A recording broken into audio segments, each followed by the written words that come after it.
Morning Dish. He's the hardest working man in show business. His band's music takes you into the midnight hours. And when you wake up, his voice is back on your radio alarm clock. How on earth did this happen? Well, Jeff saw me taking out the trash at the radio station. And he won another award. But this one is better. I'm your boogeyman.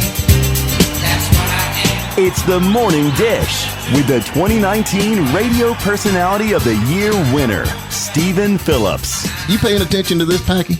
And Murphy's own Sherry Raines. Yeah, you must have given horseback passes to the right guy, Stephen. Well, giddy up. And Packy Smith's Shetland pony is right alongside. You guys know these demo tapes don't just edit themselves together, right? Well, all right. 3 cheers for Stephen Phillips. Y'all need to help Stephen Phillips out over there. Out the door and off the radio. Here's Stephen Phillips. All righty, folks, we're back with you. Pretty excited about this. We actually have a superstar on the line with us. It's got a movie that has been shot right here in Towns County called This World Alone. Mr. Hudson Phillips, how are you, sir? Good. How are you doing? Man, we're doing all right, I guarantee it. We want to know about this movie. I didn't even realize this thing had been shot. You kind of snuck around and done it without anybody knowing because of all the big superstars in town. But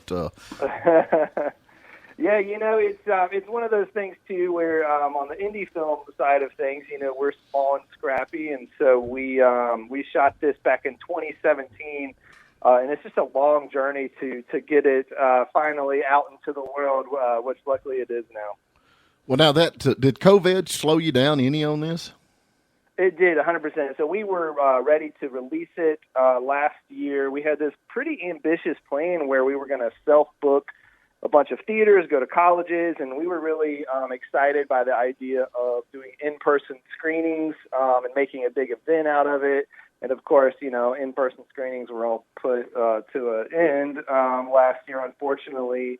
So we shifted our strategy and went and talked to some digital distributors. And so we partnered with a company called 1091, and they released it digitally on iTunes, Amazon, cable boxes, anywhere you rent movies digitally. Okay, so it's already out then. You've released it.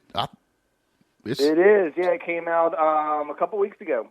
Really? Okay, so tell us a little bit about the story of where they can kind of give us the trailer in a verbal. Yeah, so it's a post-apocalyptic film. It follows really 3 women trying to survive in this world without technology and power. It's a young girl being raised by her mother and a family friend, and she's kind of being raised in this world of, her mom is saying the world is dangerous out there. You've got to prepare for it. You can't trust anybody. And then the family friend is saying, well, no, the world is a beautiful place, and if you choose to see the good in people, then they'll be good. And so essentially, this accident happens, and she has to go out to a nearby town to get some medicine, and she puts those 2 warring philosophies to the test and meets a friend along the way and has to decide, it's the first boy she's ever met in her life, so she has to decide if she's going to trust this guy or not. And it's kind of it's a little bit of a thriller at times. It's a little bit of a drama.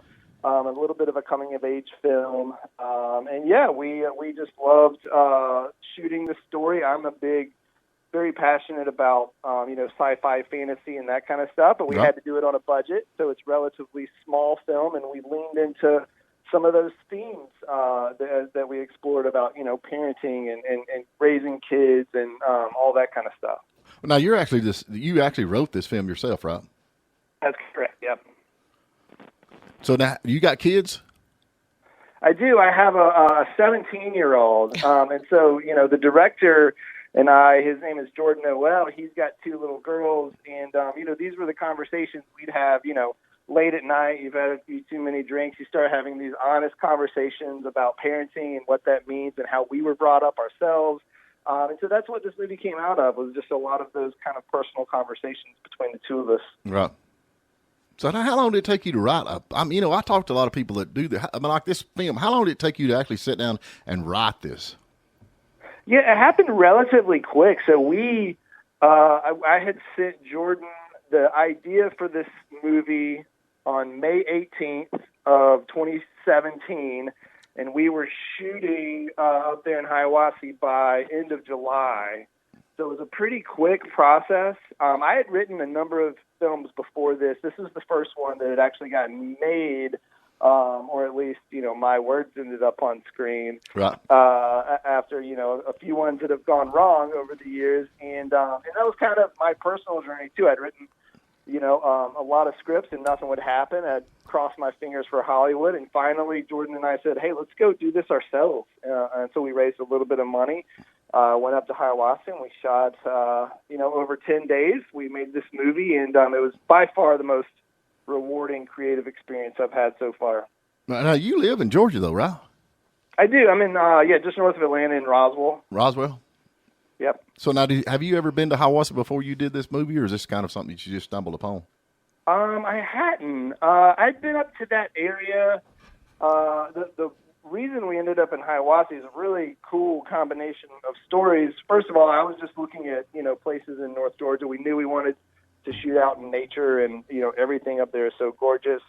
So I found a few houses on Airbnb, sent them to Jordan, and Jordan found one of them. He says, oh, I know these people, and that house happened to be in Hiawassee.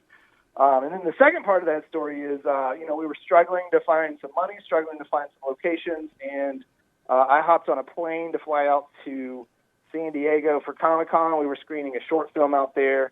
I sit next to this lady, and I say, hey, we're going to North Georgia in Hiawassee. We're shooting this film, and she's like, oh, that's funny. I have a 5-bedroom house in Hiawassee and 200 acres of land. And so that happened to be Michelle Moreland, who came on our project as a producer, who really, I think the movie would not have happened without her. Right. And it just happened to be this amazing sequence of events that brought her into our lives and made this movie happen. Sounds like it was meant to happen. There you go. Yeah. Yeah. But y'all got some cool shots. I seen the trailer on the thing. Got some cool shots off of Bell Mountain, which is really neat. Yeah, we really embraced, because we had limited budget, we couldn't afford big sets, we couldn't afford, big effects, that kind of stuff. So we're like, hey, let's just point this camera at these mountains and this beauty anytime we can. And the great thing about Hiawassee is it's not only gorgeous, but it's also, you look in one direction and you see, an old car sitting in the middle of a field and it's all rusted. That was Steven's house. Yeah, that's my house. Yeah, so everywhere kind of looks like a post-apocalyptic world a little bit too, and so we let Hiawassee do the heavy lifting of visuals for us. Well, there's a lot of people shooting up here. There's no doubt. Yeah. I think after you shot that, there was 2 or 3 films come in right after that. There's I'm a bunch you were there of first. independent films that do come up. We Right. do get at the chamber. We do get some phone calls, and we get some folks looking for information on where they can stay and where Right. pictures and things like that. So Yeah, I love it. I feel like we were up there in 2017, and I think another film shot on the Moreland's property right after that.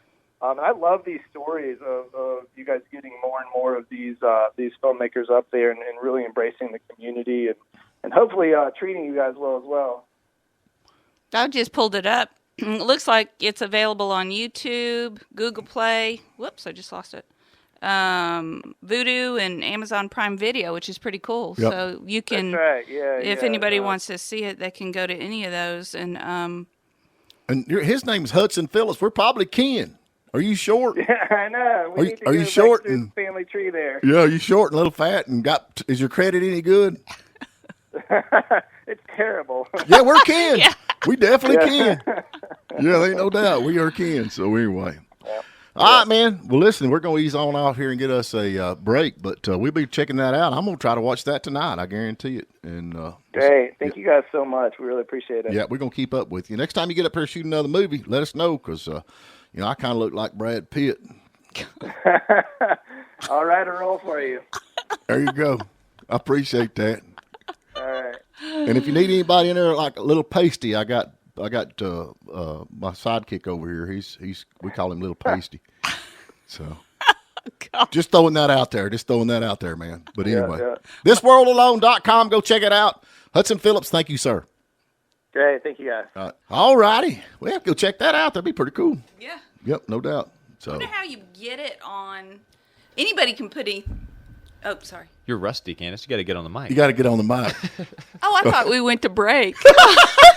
No, I wonder how what now. That could have been bad. It could have been really bad. We don't have a delay button. I said, I wonder how you get your movie on any of those channels, because that's pretty big. I think you have to go to these film, whatever the festivals, and they screen your movie, and if it's something they think they can make money on. But that's all of those are pretty big. So, I mean, he did Voodoo, and anybody can get on YouTube. You can put anything much on. But not if you're not. But I mean, it's different to put your stuff on YouTube than if you have somebody like some movie put it out there in their platform. Right. That's the thing. You get in the platform. That's the thing. Like, we've had John Snyder on. He's got his own platform that he releases his own movies on, and it's because he's star power. He gets a lot of people hits on that. But if I just put mine on YouTube, it's like I gonna get two or three people. You know what I'm saying? But yeah, it's got a lot to do with it. But I'm anxious to watch This World Alone, especially because it's shot. It looks good. All the trailer and all the photos of the actresses and actors in that. It looks really good. Yeah. So that's cool. He's got Hiawassee featured, it sounds like, through the whole thing. Yep, shot it all right here.